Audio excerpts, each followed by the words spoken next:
Hello, I'm Sharon Benjamin. Welcome to another edition of Leafless, Not Lifeless. I'm so happy that you've joined me again for another episode for an amazing guest. Thank you so much. Now, you know that my platform is for those who seem to be leafless, but they're not lifeless. They're growing and developing underneath, like the trees behind me. And it's not just for those, but it's also for people who are helping others to lift up and grow and develop. And one of my guests today, Pamela Marshall Koons, is just that person. Welcome, Pam.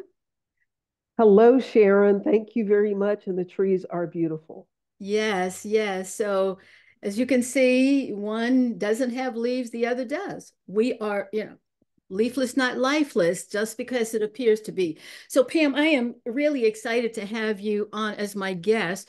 And we'll start out talking a little bit about your book, The Art of Forgiveness.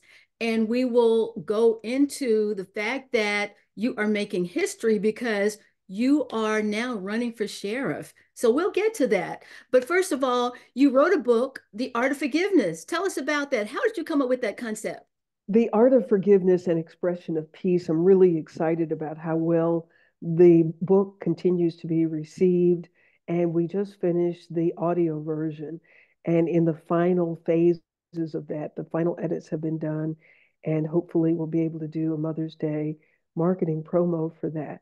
But the art of forgiveness came about after a conversation with one of my older sisters, who is an artist, but didn't become an artist until her later years. And I would go to her house and I would see her working, and it would just, she would be talking, and it seemed so effortless.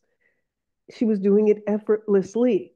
And I went to one of her museum exhibits at a museum. And as I was driving her home that night, I asked her, it's like, Hedibel, when did you know that you were an artist? How did this come about? How did you start doing this? And she said, when I forgave. Well, what does forgiveness have to do with being able to configure these figures, statues, and put clothes on them? And she would dress all of them in so many different outfits. And sometimes she would repaint one because she would come up with another idea. And I thought, well, you could start a clothing line too. And she said, when I forgave our mother, and God for her having polio. And I was stunned because I had never thought about forgiveness in any other way than you're supposed to forgive. So as she was talking and she was telling me the story, and it's in the book, I won't go all the way through it, but the next morning I awakened, and Sharon, as my eyes opened, tears flowed. Like, who have I not forgiven? And what gifts do I have that are not being realized because I have the energy of unforgiveness? And the Holy Spirit said, you must tell the story of the art of forgiveness. And I initially started doing interviews with her, uh, taking pictures of her work, because I thought this book was supposed to be about my sister. It does open the book, but the Holy Spirit used her story to bring me into an understanding that I had stuff that I had not released. And as much as I had done, or as successful as it seemed that I was, there was still stuff that was preventing the flow of our gifts, because unforgiveness is like the kink in the water hose. Negative energy will not allow the flow of what we came here to do. And that's how the art of forgiveness came about.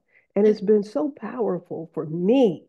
Every time I have to reread it, or every time I've listened to it in this process of recording the audio version of The Art of Forgiveness, I now realize I probably need to listen to this book at least once a month, minimum. that's interesting. And you mentioned, your different levels of success. And I didn't mention them at the beginning, but for those of you listening and watching, Pam has been in broadcast journalism for a number of years. She has worked with the Department of Transportation, if I remember correctly, in the state of Tennessee, Mhm. was an important part of the Chamber of Commerce in Memphis, Tennessee, and has done a number of things. So as you listen to that and as you think about that, Pam, you mentioned how, you could not really get into the full flow of your real talents. And and often we can do things on the surface. It's easy to do things on the surface but still have underlying situations that need to be corrected. So it sounds as if that's what the art of forgiveness did for you. Right. And sometimes we don't even know it because we live in a society that is so accepting of holding on to things. And when people say, I can forgive, but I can't forget, well, I don't push that because it's not so much forgetting as accepting. In the story of the flies, when we were growing up and flies would come in our house and we were eating the wonderful food that my mother had prepared, we're on a journey and the creator has prepared this amazing journey for us. But when we are so busy trying to change a fly from being a fly instead of enjoying the meal, imagine if I had gotten up from the table every time a fly came in the house, I never would have sat down to eat. That's an interesting Table, analogy. yeah, the table has been spread for us. This journey is wonderful, but there are going to be some pesky flies on this journey. And we think that if we can talk to that fly and tell that fly, you're not supposed to lie, you're not supposed to cheat on me, you're not supposed to do this, you're not supposed to do that, that the fly is going to stop being a fly? No. But you're missing out on the blessings of the journey when you do not accept a fly being a fly. That's, And there are, hmm? as I said, that's an interesting analogy. And you mentioned the pesky flies. I think that's a good segue for us to go into your reason for becoming a sheriff, campaigning to become a sheriff. But before we do that, let people know how they can get the book. The book is available on my website. I will autograph it and send it to you, PamelaDMarshall.com. And I've sold the majority of them on my website. But it's also available on Amazon. People order it on Amazon and they get free shipping. And then you write a review. So there's the upside and downside of selling them directly because you don't get the Amazon reviews and the numbers of books being sold. But either way, whether it's Amazon or PamelaDMarshall.com. Very good. So those pesky flies, that analogy, were there or are there some pesky flies that you saw and decided, okay, let's see what we can do about this. Let's see, I need to run for sheriff. How did you make that decision? Yeah, yeah. Well, the you know, when I look at our country, the United States of America, and by the way, the other thing that I do, I wrote a one-woman show on Fannie Lou Hamer, who was a civil rights activist in Mississippi. She was a sharecropper. And many of the things that Fannie Lou Hamer talks about in her stories, we're still dealing with it today in different ways. The plantation, people were sharecropping, and slavery was over, but they couldn't leave unless the plantation owner said they could leave. And I didn't even realize that. So it was another form of slavery. Thus, when we look at the prison system today in 2024, we have more African Americans under the correction center, either by being in jail, prison, probation, or parole, than were in slavery in 1850, Mm. which has created a caste system. These individuals will never have a right to be full American citizens again because every time they fill out an application, they got to check that they've been convicted of a felony if that has been the charge for them, relegating them to non-full participants in this land of the free and the home of the brave. And the highest percentage of African Americans that have been incarcerated has been on drug charges. When in fact, if police wanted to raid majority white college campuses today, they could do a clean sweep and be arresting probably from the president's office to the janitorial staff. But if you are only looking to arrest black and brown people, then that's who you're going to fill up the jails with. So seeing that public policy has put us in the position that we're in, 65% of the people that are incarcerated, that are in the jail, in Alachua County have mental illness. Under the Reagan administration, when we started closing the prisons in this country, the jail population went up by 500%. And I believe that if people who were in law enforcement had understood, wait a minute, this is a public policy decision. You are about to dump a societal responsibility on the men and women who've gone to the police academy who've been taught to apprehend, handcuff, and shoot criminals. Well, people with mental illness are not criminals. And Sharon, the next group of people that we're going to see put in cages, put in our jail cells, are children with autism who are going to be adults with autism because we have not put anything in place in any community to take care of adults with autism. And when their parents are no longer here and these children are trying to fend for themselves, the only thing that we know to do and have been taught to do is dial 911. And imagine somebody with sensory issues. If they have sensory issues and here comes the blue lights and somebody screaming and yelling with a gun, we're going to have a problem. And it's not only not fair to the person with mental illness or sensory issues or autism, it's unfair to the men and women who are supposed to serve and protect because they're only doing what they were taught to do. And And not then if they, knowing yeah, if they have to pull the trigger, then they have blood on their hands. And they're exactly, conscious. Yeah. exactly. There's also, as you talk about the prison system, as you know, the prison system has become more privatized. And what that means is I did a presentation for our church's social justice system Mhm. ministry a few years past, and the title was The Importance of Learning to Read Before Third Grade. And so, what the owners of prison systems have done is they have looked at the possibility of the number of students who will not learn to read by third grade, and they are building prisons with the projection. Yeah. So, what are you seeing in the county where you're running? Well, Sharon, that is a system that's been put in place across the country. And shame on us if we give up on children in the third grade. That should not be what we're looking at and a time to give up on them.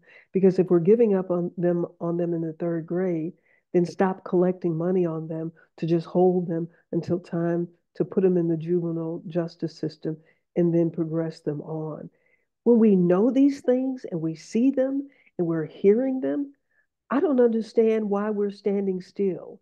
Because just as we sprang into action about George Floyd and Breonna Taylor and all of the other names that we can list, there are millions of Americans who are losing their lives and livelihood every day by their spirits being killed, by them being put in these jail cells. Because I don't care where you look, Harvard, Stanford, you will not find a study that says putting a human in a cage will make them a better human.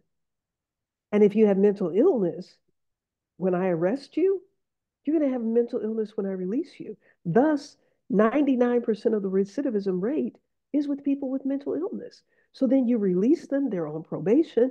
And if they violate probation, chances are they can get 10 to 15 more years in jail for violating probation. Is that how we want to care for humans? Is that what we want to do? Is this what we want to stand before the Lord and say, I have done what you called me to do in serving humans? A lady asked me what was my thought on human rights. I said, I think humans ought to be treated right. That's a That's good my that's a good answer. That's a good. So, how is it going for your campaigning so far? Well, I'm running as an independent. So Yes. that means I will be on the ballot in November. And we live in a two-party system. So there are people who are committed to the Republican Party and the Democratic Party, and that's fine. But I hope that people will listen to truth and realize that those people who have already been there, if they haven't done anything to change it, if they don't have any plans to make things better, because we can't handcuff ourselves out of it, out of this situation. And when we talk about ending gun violence, we also have to understand that statistically, for every one homicide that you see on television, and because I was a member of the media, I know that we don't cover suicides. So for every one homicide that you see reported, every night in America, 100 people die from gun violence. Well, for every one homicide with a gun, there's 7 suicides. So we have a gun violence problem, or do we have a mental health challenge? I would tell you, we have a mental health challenge in this country. Stress was a global epidemic before COVID, and it has gotten worse. And that's a very good point in terms of the suicide and the gun violence. So you look at that, and what some people may not realize, Pam, and perhaps in your area, and I'm thinking that it's probably universal or at least all over the country, that people may not realize that most of the gun violence, the suicides are, we hear things in the media, but most of the gun violence suicides are by white men. The majority of them are. Because, Exactly. yeah, and then even when we hear about gun violence and gangs, well, the number one cause of death of African American children is not guns and gangs, it's suicide. So then we need to back up and say, why are children killing themselves? What is happening in the home? What's happening on the table? Because there's all the research that shows what we put on our plates impact our guts and our brain. Why are children committing suicide at such an alarming rate? So, with your platform and some of the ideas that you are discussing are not usually at the forefront. So, Right. how's your audience? I've been working to get petitions signed. We have to get 1,809 petitions signed to get on the ballot or write a check for $12,000. And it's been wonderful to be able to meet people. And even as they may say, well, I don't even know you.